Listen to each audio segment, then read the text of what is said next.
Hello, everybody, and welcome to Crochet, a Canadian crochet podcast. I'm your hostess, Claudia. Thank you so much for joining me today.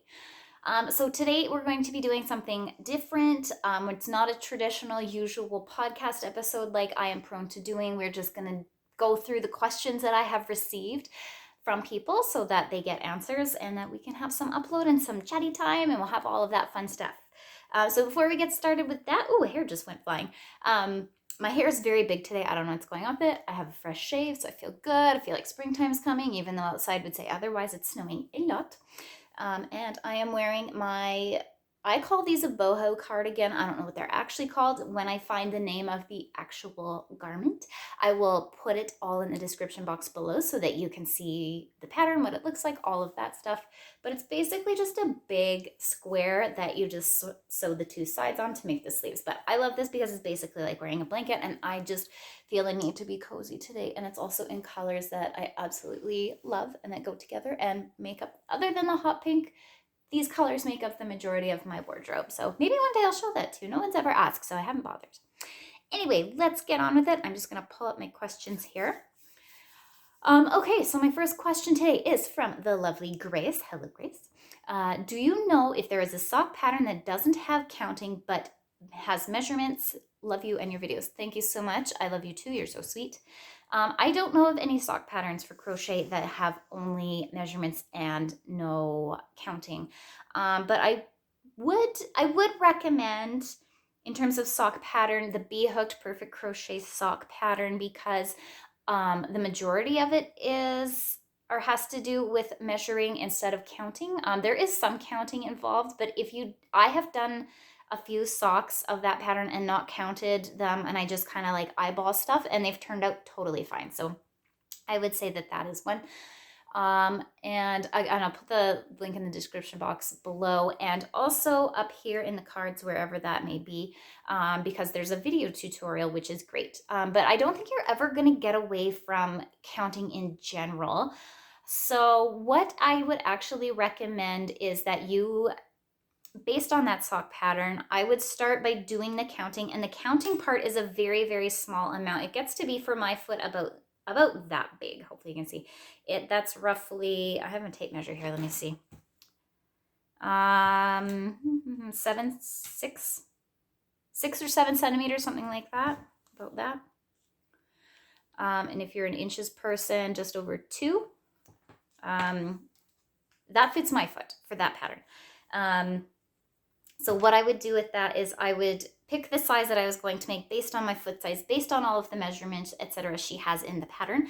Then I would measure based on how many rows you end up making with the yarn that you choose, so then that you have an idea. So because I'm a trial and error crocheter, I'm perfectly fine with trying several times, and if it doesn't work, I frog it and do it again.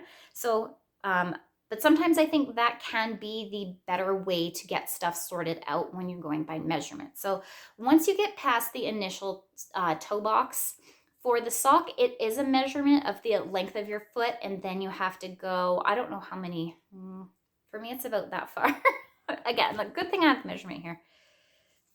I just know because I've made the sock so many times now. So that's about 8 centimeters for the foot gusset for me. And from the toe to the where I start the gusset, that is, I think it says 4.5 inches, but I don't do inches. 11 centimeters, and that's from the very tip of the toe to like my midfoot before we start the gusset.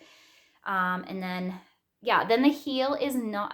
There's counts available to when you do your afterthought heel, but I don't use them. I just go until I like the size of the opening on the heel, and then that is I would say. That's about 3 centimeters that I leave.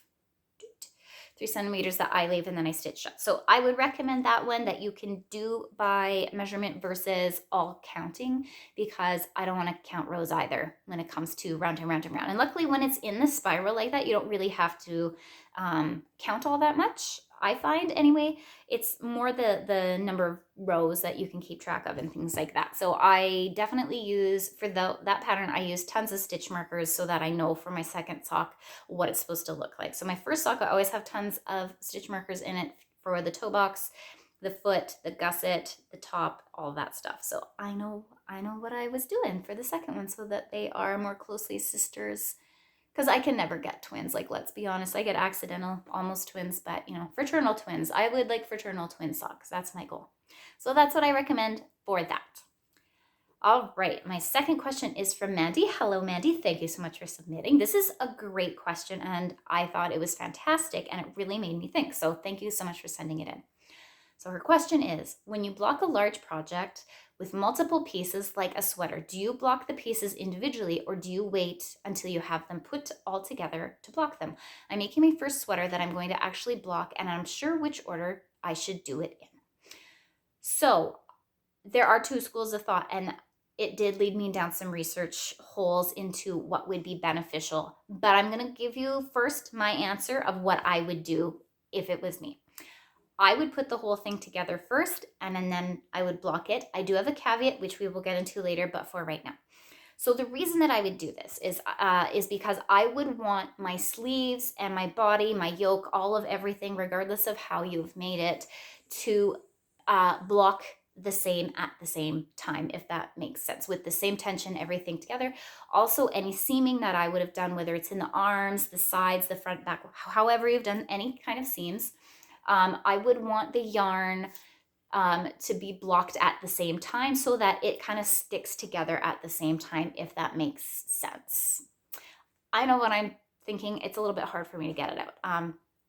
So what I mean by that is that my concern with blocking things separately on a fairly standard size sweater or cardigan is that I would have a lot of concerns that if I blocked, let's say, a front panel and a front panel for a cardigan separately, that they'd be blocked differently. And then when I go to sew them together, that the stitches would not match up appropriately with either the back or with the sleeves. And by that I mean, like, yes, the number of stitches won't change, but I'd be concerned that one might be a little bit stretched more than the other, so then it would have a wavy appearance.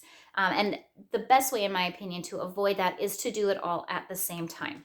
So I'm going to get into my caveat now, which you did really make me think of. The only time I think I might block things separately is if I was crocheting something that was very, very loose fit, like the Hohi Bocatali. I'm saying this wrong and I apologize. I haven't learned how to say their name yet, but I'll put a link down below to show you the pattern specifically that I'm thinking of. It's called the boxy, and yes, it is knit, but I'm sure that there are crochet equivalents out there. I personally haven't made it, but it's a fairly rectangular sweater, so it's really, really wide. So it would actually have a similar shape to this, which actually I'm glad now that I wore this, I can use it for demonstrative purposes.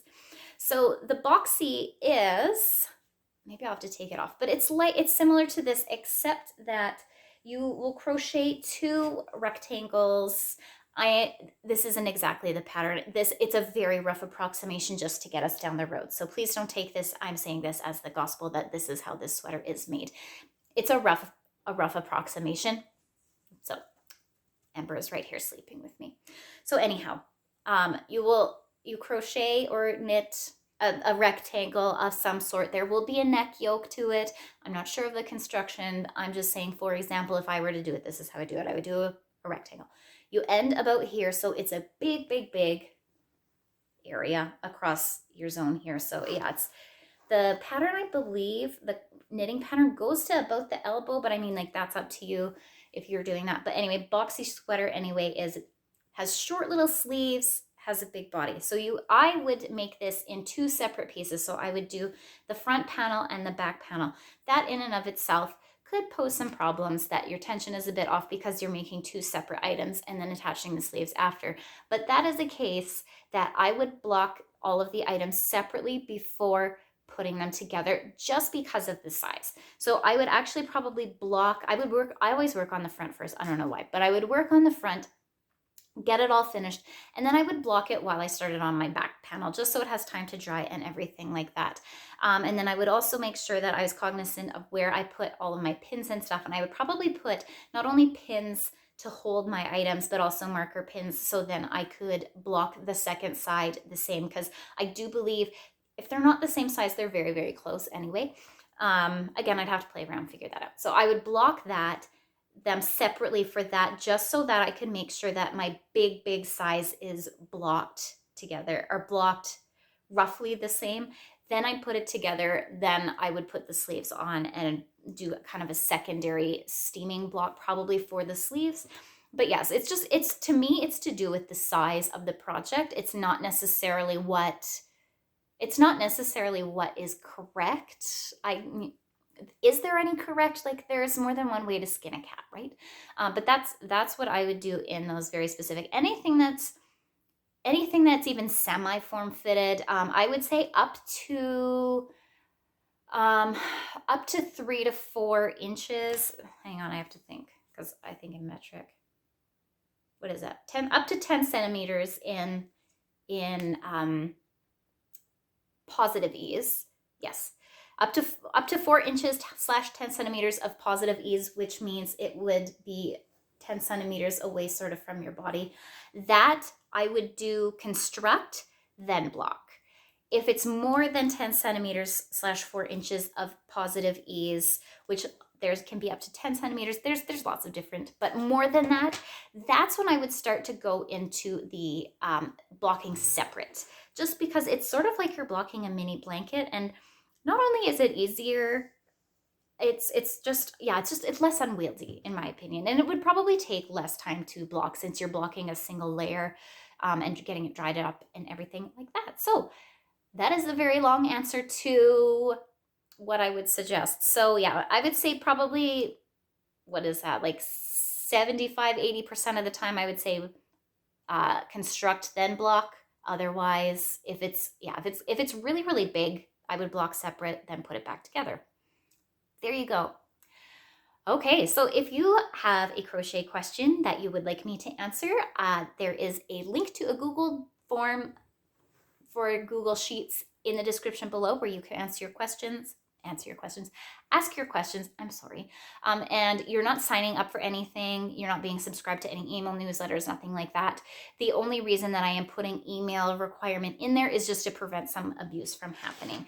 So yes, I don't save your emails. I don't sell your emails. I don't keep them. I don't do anything with them. It's just for that. So if for some reason someone's being abusive on there, we have a little bit of a track to go down to hopefully prevent that. But I trust that most of you are going to be fine with that. So, but yeah, you're never going to get anything from me in regards to anything that I am doing here from my email. So feel free, ask questions. An opportunity to learn is never wasted. I always say that.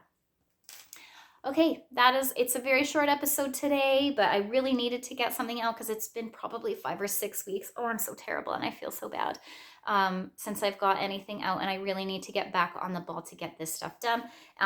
Depending on sort of like what the cycle is, maybe we'll do 1 week or 1 episode. We'll do stuff I'm working on, etc. And the second one is answering questions. So it just depends how it's going. With all of that. So yes, I have been busy and I've been working on a lot of things, and nothing exciting really. I have made progress on my big waffle blanket. I almost finished it. I'll show it to you next time. I promise it will hopefully be done next time.